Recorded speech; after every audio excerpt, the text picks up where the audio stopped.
আমার মায়ের জানাজা পর্যন্ত স্বৈরাচারী সরকার করতে দেয় নাই। আমার পরিবারকে ধ্বংস করে দিয়েছে এই স্বৈরাচারী সরকার।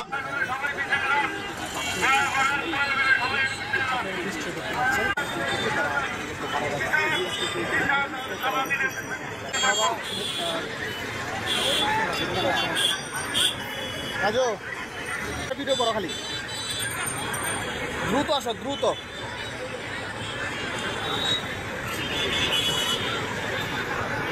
এত মানুষ থাকেন সালাম, কিন্তু যে সকল কর্মী বা অনুষ্ঠান রয়েছেন তারা কিন্তু এই মুহূর্তে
প্রিয় ভাইয়ের আমার, আমি প্রথমেই জুলাই এবং আগস্টের শহীদের রক্তের প্রতি শ্রদ্ধা জানাচ্ছি, শহীদদের প্রতি শ্রদ্ধা জানাচ্ছি।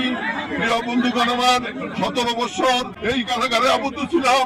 আমার উপরে নানা প্রকার নির্যাতন হয়েছে, রিমান্ডে নিয়ে আমাকে অত্যাচার করেছে, আমাকে কারেন্টের শক দিয়েছে, আমাকে মৃত্যুর মুখে ঠেলে দিয়েছিল। আর পরেও দেখেছেন আমার মায়ের জানাজা পর্যন্ত স্বৈরাচারী সরকার করতে দেয় নাই।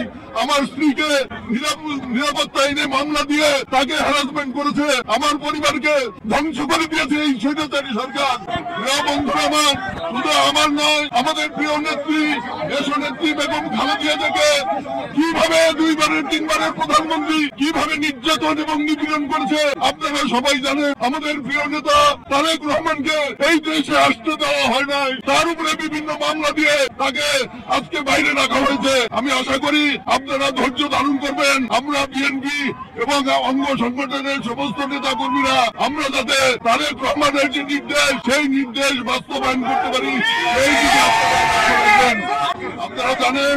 আমার মায়ের জানাজায় সময় আমাকে নেওয়ার জন্য অর্ডার দেওয়া সত্ত্বেও আমাকে নিতে দেওয়া হয় না, জেলগেটে আটকে দেওয়া হয়েছিল। প্রিয় বন্ধুরা আমার, কাজেই এই নির্মম অত্যাচার এবং নির্যাতন শেষ করে আজকে আমরা সামনের দিকে এগিয়ে যাবো ইনশাল্লাহ।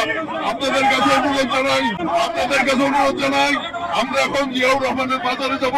আপনারা গাড়িতে উঠে যান, সবাই আমার গাড়ির পিছনে বাজারের দিকে ধাবিত হন। আমি যারা এখানে উপস্থিত হয়েছেন, আমার মুক্তি পরিষদের লোকজন, বিএনপির লোকজন, ছাত্র দলের লোকজন, যুব দলের লোকজন, আমি সকলকে আন্তরিকভাবে অভিনন্দন এবং ধন্যবাদ জানাচ্ছি। প্রিয় বন্ধুরা, গাড়িতে চলেন, আমরা জিয়াউর রহমান বাজারে যাব।